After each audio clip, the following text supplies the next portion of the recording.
Estamos a mucho menos de un mes a que salga Five Nights at Freddy's 2 en cines, y con ello el hype y emoción de este filme se ha ido incrementando a lo largo de los días de este mes de noviembre. Y saben, con algunas complicaciones, me gustaría llegar a poner sobre la mesa algo que he estado teniendo en la cabeza en los últimos meses. La teoría de la confrontación. Una que es protagonizada por dos personajes clave dentro de la película de FNAF 2. Charlie y Vanessa. Esta es una teoría que he tenido desde que salió el primer tráiler de la película, una que establece que Charlie actuará de forma muchísimo más agresiva y ciertamente más espeluznante en la pantalla grande junto a Vanessa. Por lo que pasemos a desmenuzar esta teoría punto por punto.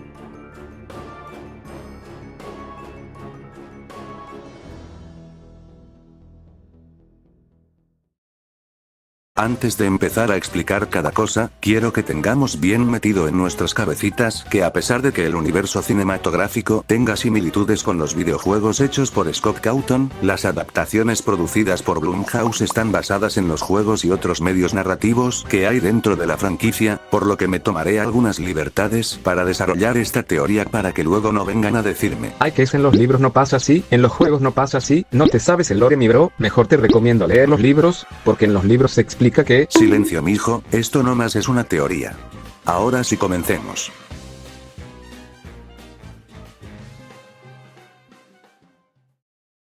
Algo que la película ya ha dejado prácticamente confirmado, gracias a los avances oficiales, es que Charlie fue asesinada por William Afton.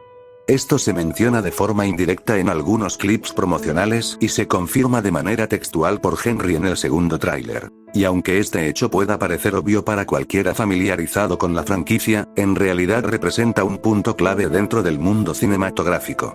En los juegos, la conexión de Charlie con los Afton se limita a ese trágico evento. Fue una víctima más del hombre tras el traje morado. Pero en el universo de las películas, esta relación podría adquirir un significado completamente distinto. Me explico, en la primera entrega se nos reveló algo que nadie vio venir. Vanessa es hija de William Afton, un cambio narrativo enorme que no solo recontextualiza su papel, sino que también abre nuevas puertas para la historia. ¿Y por qué esto es importante? Porque esta nueva pieza podría servir como el nexo perfecto para mostrar una relación mucho más profunda entre los fundadores de Fazbear Entertainment, Henry y William. Pero más allá de su relación empresarial, este vínculo podría reflejarse también en sus familias. Si Henry y William compartían negocios, es lógico pensar que sus hijas, Charlie y Vanessa, hayan crecido conociéndose. Quizás compartieron tardes en los locales, celebraciones, cumpleaños, y forjaron una amistad inocente, de esas que parecen inquebrantables cuando uno es niño. Una amistad que, trágicamente, terminaría de la peor forma posible. Porque si la película sigue la línea que los trailers sugieren, el asesinato de Charlie no solo marcaría el nacimiento del horror de que vivirían las almas de los niños, sino también el punto de quiebre emocional tanto para Henry como para Vanessa. Imagina el peso narrativo. Dos niñas unidas por la amistad y separadas por la oscuridad que su propio padre provocó. Ese contraste no solo reforzaría la tragedia personal de Vanessa, sino que también explicaría su constante conflicto interno y su deseo de redención. Y es aquí donde el guión podría dar un giro interesante. El crimen de William ya no sería solo un detonante para la creación de los animatrónicos poseídos, sino un acto que destruye completamente a dos familias desde un mismo punto de partida, reflejando cómo el mal de un solo hombre puede corromper incluso los lazos más puros como la relación de dos infantes. Pero no nos adelantemos, porque quiero tocar más profundamente la relación de estas dos. Antes de especular qué rumbo tomará esta historia en la secuela, debemos volver al punto exacto donde nos dejó la primera película.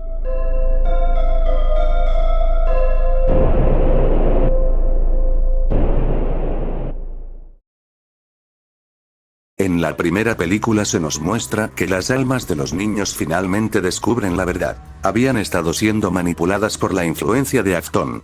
Durante todo ese tiempo, su odio y su dolor no provenían únicamente de su muerte, sino del control espiritual que Afton ejercía sobre ellos. Ellos no podían ver más allá de lo que su rabia les permitía, y por lo que observamos en la reacción del espíritu dentro de Golden Freddy, él tampoco sabía que estaba siendo manipulado, no sabía que estaba siendo controlado. Sin embargo, aquí ocurre algo interesante. Dentro del universo cinematográfico, Golden Freddy parece ser el alma vengativa principal, la representación de la furia concentrada de todos los niños. Pero si analizamos el final de una forma más teórica, podemos notar que hay algo más profundo. Una conexión extraña entre las almas, que podría extenderse incluso hacia Charlie, la primera víctima. Pensemos en esto. Si las almas de los niños lograron romper la manipulación de Afton gracias a la guía de Abby, entonces es posible que, después de ese momento de liberación, hayan intentado comunicarse directamente con Charlie. Tal vez lo hicieron a través del lazo espiritual que los unía por haber compartido el mismo destino o por haber tenido en común haber sido asesinados por el mismo hombre. No lo sabemos. Y aunque no se nos confirma si Charlie también estaba bajo el control de Afton, para efectos de esta teoría asumiremos que sí. Después de todo, al no tener información de este personaje adaptado en el universo cinematográfico, se podría especular que vivía un ciclo de dolor también. Además, para que Afton hubiera manipulado incluso al espíritu de Golden Freddy, debió de ser alguien con una inteligencia y control emocional descomunal, lo que nos da a entender que probablemente tuvo el mismo dominio sobre Charlie. El punto es que, cuando los niños descubren la verdad y logran transmitir ese mensaje a ella. Sin embargo, el encargado de este sería el alma de Golden Freddy. Este, al tener odio juntado con el dolor, manipularía de forma más dramática el mensaje que las almas que querían descansar habían pensado en dar. Entonces, gracias a un mensaje manipulado por el odio y rencor, Charlie recordaría todo: la traición, el miedo, y sobre todo, el dolor que Afton les causó a todos. Ese recuerdo sería su punto de quiebre.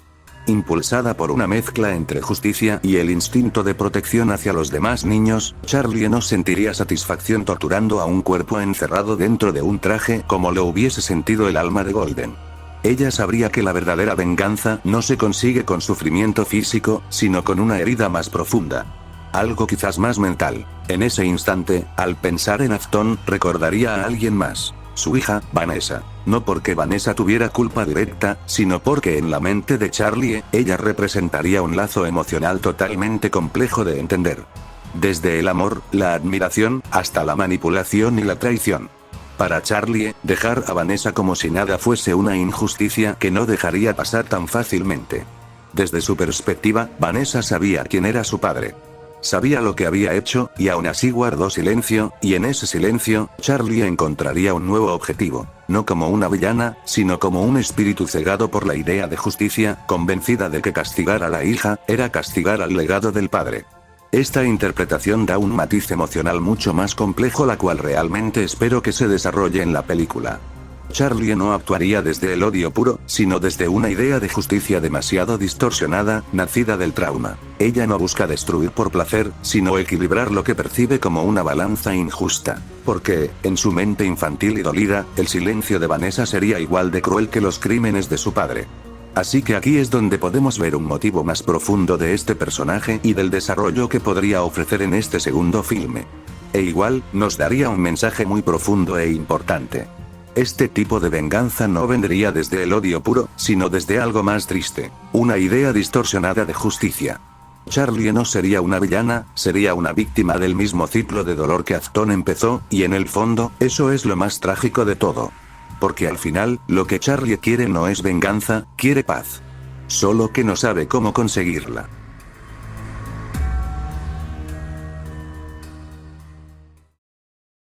Ahora bien, quiero abrir un poquito más este tema. La relación entre Charlie y Vanessa. Y es que, si lo pensamos bien, jamás hemos visto una interacción directa entre un Emily y un Afton fuera de la clásica historia de Henry William. Por eso, si la película decide explorar esta parte, sería la oportunidad perfecta para mostrar un vínculo completamente nuevo en la franquicia. Y no un vínculo basado en conflicto, sino en algo mucho más humano, una amistad. Nota postproducción. Cuando estaba escribiendo este video no teníamos muchas fotos de estas dos, pero curiosamente Dauco en plena escritura de guión se le ocurrió publicar la siguiente imagen, así que podría decirse que le atiné. Un punto más para los magnesios de corazón. Imagina que estas dos crecieron juntas. Que mientras Henry vivía metido en su trabajo y William se hundía más y más en su propia locura, las niñas compartían lo único que sus padres ya no tenían, inocencia. Y narrativamente esto encaja muy bien, porque implicaría que Charlie y Vanessa tenían un lazo real, algo que marcó su infancia más allá de todo el desastre que vendría después. Vanessa, desde pequeña, creció con un padre que no solo era controlador, sino completamente dañino. Y eso lo vemos en la película. El miedo constante en sus ojos, ese temblor emocional que tiene incluso siendo adulta, como si todavía sintiera que William está detrás de ella. Ese tipo de miedo no aparece de la nada. Es algo que te marca desde la infancia. Y ahí es donde entra Charlie. Aquí especularemos que mantiene su instinto protector que se mostró en los juegos, y es que ese tipo de personalidad que hace que un niño se acerque a otro simplemente porque lo hace sentir seguro. Charlie, sin saberlo, pudo haber sido el único respiro que Vanessa tuvo en toda su niñez. Esto incluso tiene sentido psicológico. La American Psychological Association explica que la resiliencia, esa capacidad de adaptarte a situaciones traumáticas, se fortalece cuando los niños tienen relaciones sociales cercanas y de apoyo. O sea, cuando tienen amigos que funcionan como refugio emocional. Y también hay estudios, como el seguimiento de Bagwell y su equipo, que muestran que las amistades formadas en la infancia ayudan a mejorar la estabilidad emocional incluso muchos años después.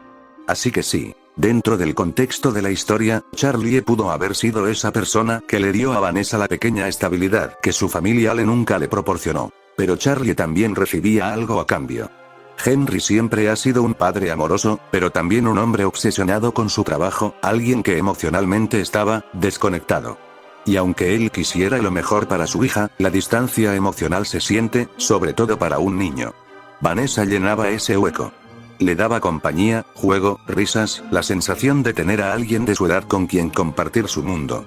Y esto también lo apoya la ciencia. Harvard tiene estudios donde explica que los niños buscan relaciones recíprocas con otros niños para sentirse acompañados y seguros. No es solo convivir por convivir, es una necesidad emocional básica. Así que, si juntamos todo eso, ambas niñas se equilibraban sin siquiera intentarlo. Charlie daba protección y afecto, mientras Vanessa daba comprensión y compañía. Dos mitades que encajaban perfectamente, hasta que la tragedia destruyó todo. Porque si Charlie muere y luego su espíritu vuelve, la persona que alguna vez fue su mejor amiga ahora representa silencio, abandono y traición. Y eso, desde el punto de vista de una niña que murió traumada, duele más que cualquier cosa que Afton le haya hecho. Para Charlie, Vanessa no solo sabía la verdad, sino que no hizo nada. Y aunque nosotros entendemos las razones, para un espíritu dolido eso se convierte en un motivo. No de odio, sino de dolor. De una justicia completamente rota.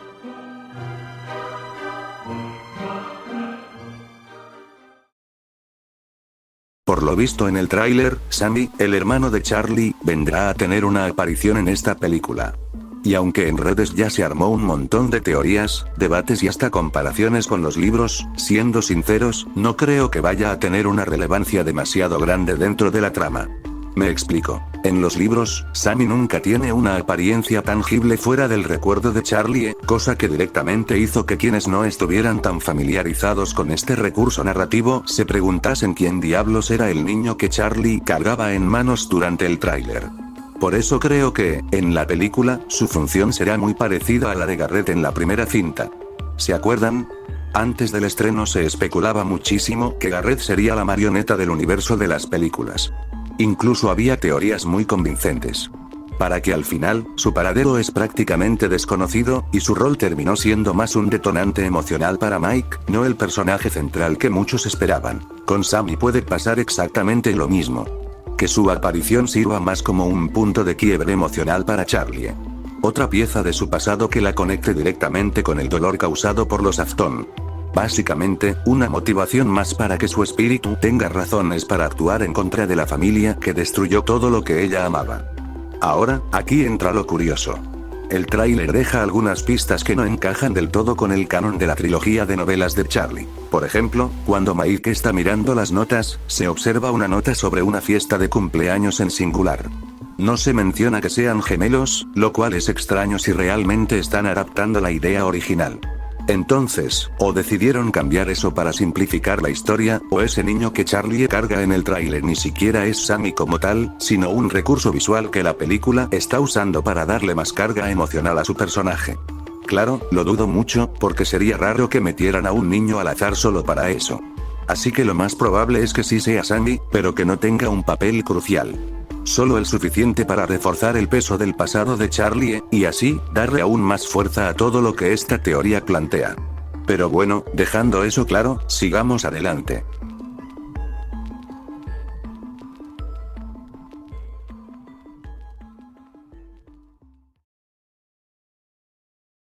La marioneta no aparecería de golpe, así como así. Antes de revelarse completamente, primero empezaría a jugar con la mente de Vanessa. Y lo haría de la forma más cruel posible, a través de sus sueños. Al inicio de la película veríamos a Mike, Abby y Vanessa intentando retomar una vida normal después de todo lo que pasó en la primera entrega. Pero claro, una vida normal es casi imposible cuando cargas con el trauma que Vanessa lleva encima. Mike se daría cuenta de esto. Él la conoce, sabe leerla, y notaría que su dolor sigue ahí, todavía abierto, todavía sangrando. Intentaría ayudarla, pero aquí es donde las cosas empiezan a torcerse. Vanessa empezaría a tener sueños extraños. Al principio parecerían simples pesadillas producto del trauma. Y tiene sentido. Lleva años cargando miedo, culpa, manipulación psicológica, y, además, fue apuñalada por su propio padre. Es obvio que su mente no estaría en paz. Pero pronto se vuelve claro que estos sueños no son normales. Cada noche, los sueños la consumen más y más. Cada noche, son peores. Cada noche, es como si algo dentro de su cabeza quisiera desgarrarla desde dentro. ¿Es trauma? Sí. Pero no solamente eso. Aquí es donde entra Charlie. Siguiendo el mismo patrón que tuvo Mike con los sueños, la marioneta empezaría a torturar a Vanessa mental y emocionalmente, repitiendo el mismo sueño una y otra vez. Solo que, a diferencia de Mike, los sueños de Vanessa empezarían a enfocar algo mucho más personal, su infancia. Y aquí es donde la cosa se vuelve más dura. Vanessa probablemente vivió violencia doméstica cuando era niña, ya sea emocional o incluso física. No es difícil deducirlo. Su padre es William Afton, un hombre manipulador, controlador y cruel. Ese tipo de abuso deja marcas profundas, marcas que no se borran. Y Charlie lo sabría. O mejor dicho, lo recordaría. En estos sueños, Charlie la llevaría de regreso a esos momentos incómodos, a esas memorias crudas donde Vanessa se sentía pequeña, sin poder defenderse, sin escapatoria. Y lo haría por una razón. Quería verla vulnerable de nuevo. Quería verla sin la seguridad que ella misma le ayudó a construir cuando eran niñas. Y al inicio, parecería que los sueños son solo producto del trauma. Pero luego la cosa se aclararía. Se están volviendo cada vez más pesados, más reales, más crueles, porque Charlie está ahí. Torturándola. Alimentándose del miedo de Vanessa. Jugando con su mente para bajarle la guardia poco a poco. Para dejarla cansada, emocionalmente drenada. Algo que, de hecho, ya se puede ver en algunas imágenes detrás de escenas de la película, donde Vanessa aparece con ojeras bastante marcadas. Falta de sueño. Falta de paz. Y todo esto sin que Charlie se muestre abiertamente. No todavía. Primero la quiebra mentalmente. Primero la hace recordar. Porque ese es el punto. Vanessa había tratado de olvidar a Charlie. Y no porque no la quisiera, sino porque era menos doloroso vivir como si esa amistad nunca hubiera existido. Ese olvido, en realidad, fue parte de la manipulación de Afton. Enterró esos recuerdos para que no interfirieran con su control sobre su hija. Pero ahora, Charlie quiere obligarla a recordar todo lo que enterró.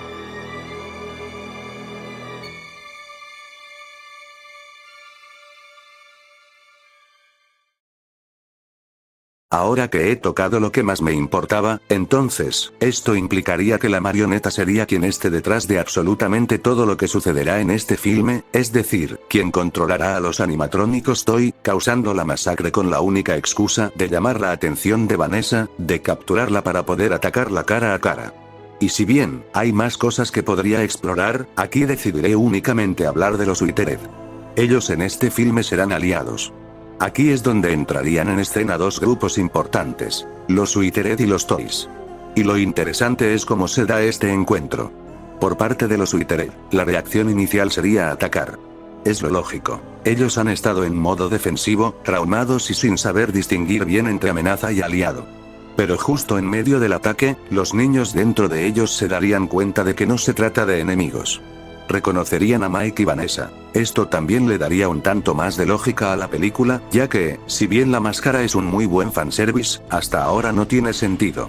Otra cosa que medio respalda esta lógica es lo que vemos en esa escena del tráiler, donde Withered Foxy parece detenerse un segundo, como si estuviera tratando de identificar a alguien. Ese alguien podría muy bien ser Mike. Y aquí te doy mi opinión personal. La escena de Withered Foxy atacando a la cámara se ve exagerada a propósito. Y es que otra nota postproducción, y es que esta escena apareció después que escribir el guión. No, eso acá no se va a quedar así. Scott. God, deja de publicar sobre la película de FNAF. Estoy haciendo un video. ¿Qué? En la primera película, los trailers hacían exactamente eso. Tomaban escenas normales y les daban un montaje mucho más agresivo para vender miedo, cuando en la película real no pasaba nada tan intenso. Así que, en esta narrativa, los Wither no serían enemigos, serían aliados. Aliados rotos, maltratados, pero aliados, al fin y al cabo. Y claro, hay muchísimos más elementos como la posesión de la marioneta. Francamente no aportaría demasiado a la narrativa de esta teoría, añadido a que tratar de apuntar al final exacto de este filme sería apostar demasiado, cosa que cada vez es más difícil tanto por los avances oficiales como por la cuestión de mi tiempo. Por lo que me gustaría pasar a la conclusión.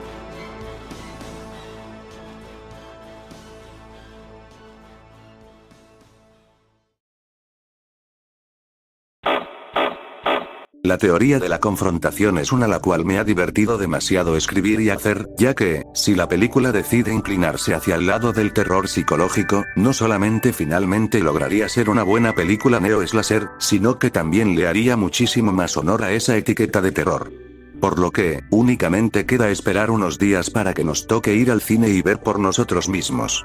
Aún así, con todo lo que se nos ha ido mostrando en relación con los Emilia la marioneta, francamente se han duplicado mis expectativas desde que lo mencioné en el último video que subí, por lo que tocará esperar. Si les gustaría ver más teorías de mi parte del universo cinematográfico de FNAF, me ayudarían demasiado si llegamos a los 2500 likes en este video. Bueno, sin nada más, eso sería todo de mi parte, espero que te haya gustado el video. Muchas gracias por ver y adiós.